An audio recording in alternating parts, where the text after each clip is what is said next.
War 3. It doesn't matter who doesn't believe that. It doesn't matter who thinks that's an exaggeration. It doesn't stop it from being the truth. This world war is very different to the other two. No bullets have been fired.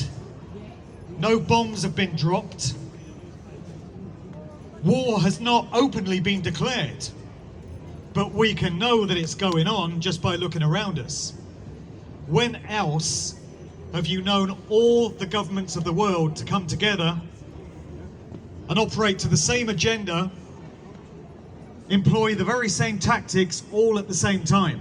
We can know from that there's worldwide coordination going on here by unknown forces or unseen forces, because these actions aren't coming from these governments themselves. They answer to higher ups in the pyramid of power, the hierarchy. We can know this.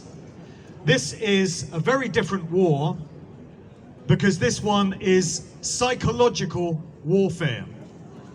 It's a war on the mind.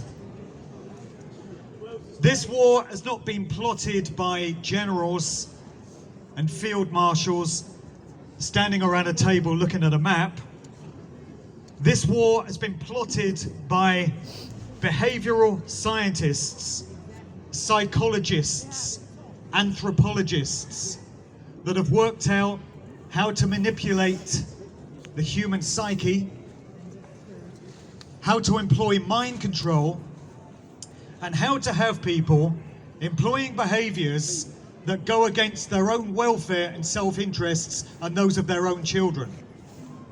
There's a great meme that's been doing the rounds on social media the last few weeks. It reads like this: some people wouldn't know tyranny if it covered their faces, locked them in their homes, enacted the biggest wealth transfer in history, censored them, made them show their papers, and force medicated them.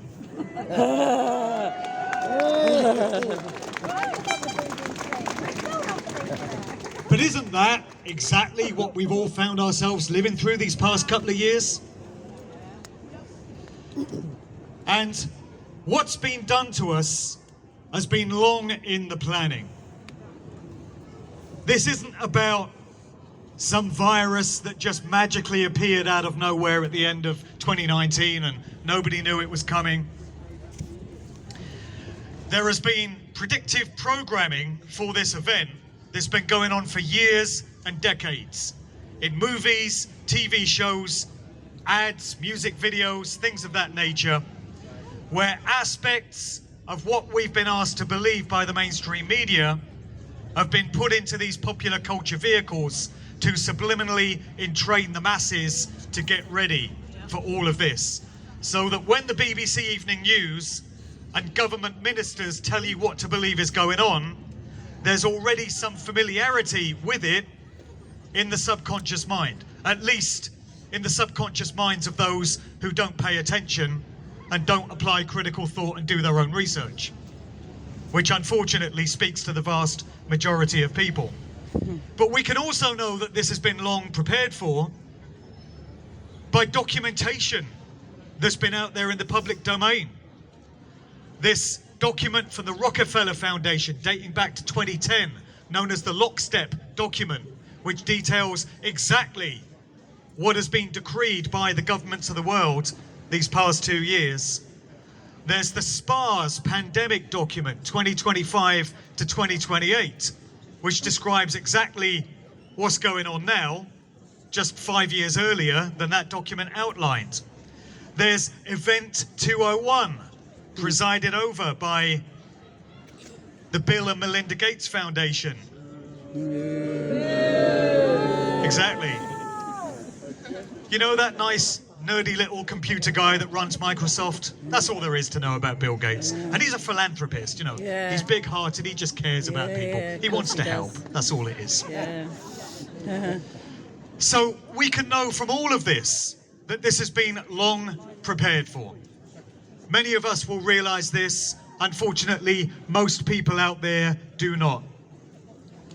I don't know where the police officers in attendance today stand on all of that, whether they've done their own research into what's going on, but they do owe it to themselves, their own families and their own children to get on board with us and stand on the right side of history.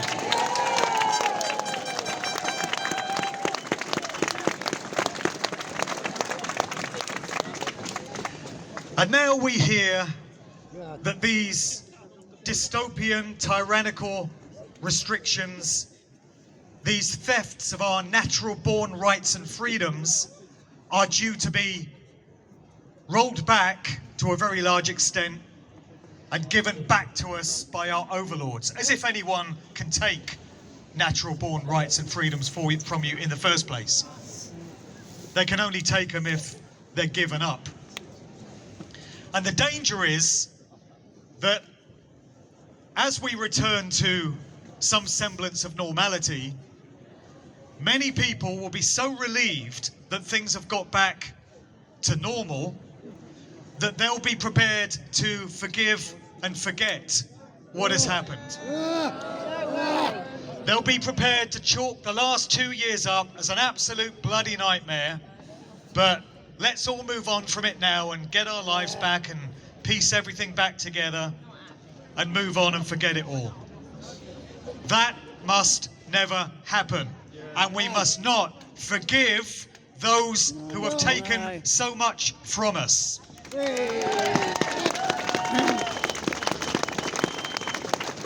They must be held to account.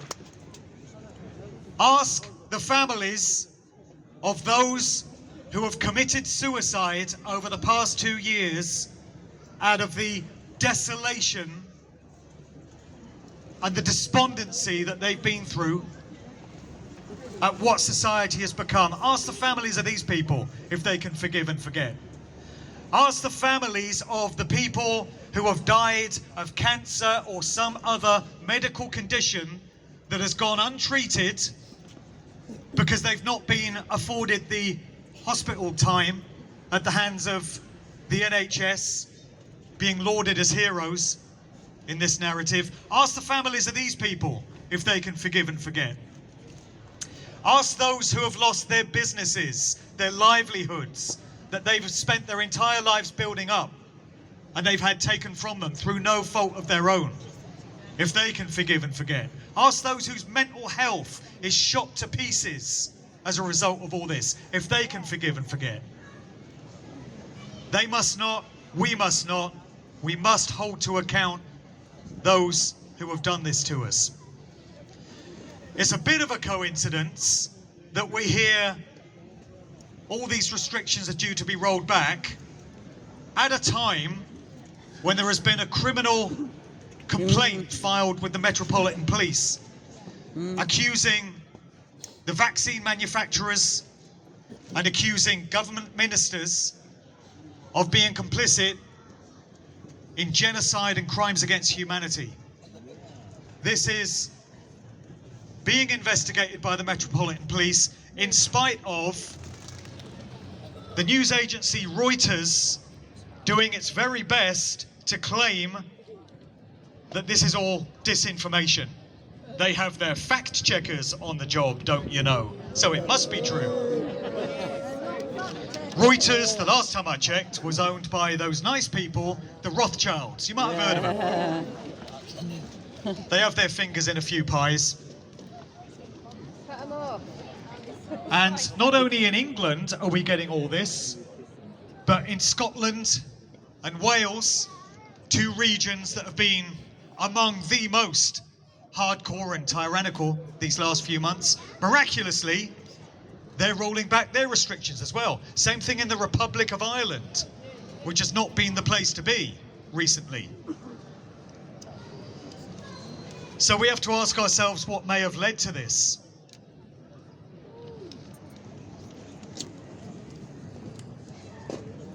And in my view, it won't be a coincidence that this case has been presented. Isn't it interesting that only about a week ago we were told that Omicron, moronic, cases were through the roof, out of control, and yet this week it's all waning and it's all fizzling out, and many of this stuff can be rolled back. So I think we have an indication here of some backpedaling and some U-turning going on.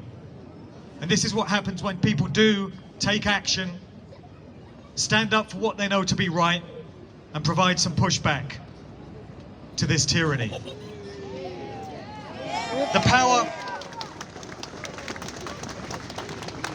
power does lie with us, and this is recognized by these criminals, by these liars.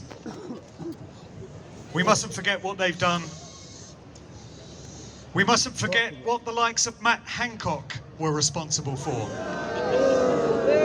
They might have shuffled Hancock out of the public eye. He might not be as visible as he was before, but he's still as guilty. Murder by Midazolam. Yeah. That's what was done to so many old folk in these so-called care homes. Systematic murder by government decree, with big pharmaceutical corporations at the helm of it all and those who direct them. So, Matt Hancock, we're coming for you. Yeah. All these doctors that have been complicit, that have known what's going on, that have been pushing these vaccines, that have done so much damage, and there's so much evidence to show that this is the case. That's all been systematically covered up by the mainstream media. They're just as complicit, they're just as guilty. All the celebrities that have helped push the official narrative, that haven't deviated from it one iota, out of concern for their careers, their salaries, or through being so utterly beholden to those who facilitated their careers. We won't forget. We won't forget where everyone stood in this whole situation. When this is all over, and it will be remembered what side everyone stood on. There are only two sides. Everyone needs to pick a side. That goes for these police officers just as much as it goes for anyone else. It will be remembered which side everyone came down on. History is being made. We are on the winning side.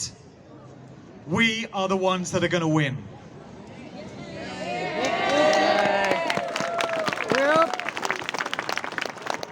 So everyone needs to ask themselves a question when they look in the mirror and when they take off the uniform at the end of the day for those who are helping to enforce all of this. Did you stand for the assisted genocide of vast swathes of the worldwide population? Or did you do what you knew in your heart to be right, regardless of the consequences? Did you stand for right action? Lies always crumble in the end.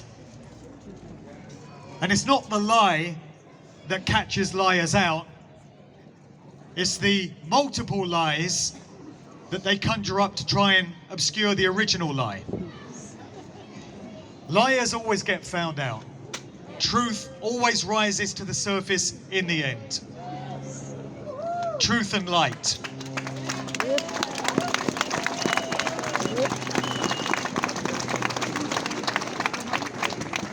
We are living in the most monumental times in human history. I don't remember volunteering for it, but apparently we all did. And history is being made. Future generations will judge us on what we did in these times and what we stood for. We cannot and we will not let future generations down. We will win.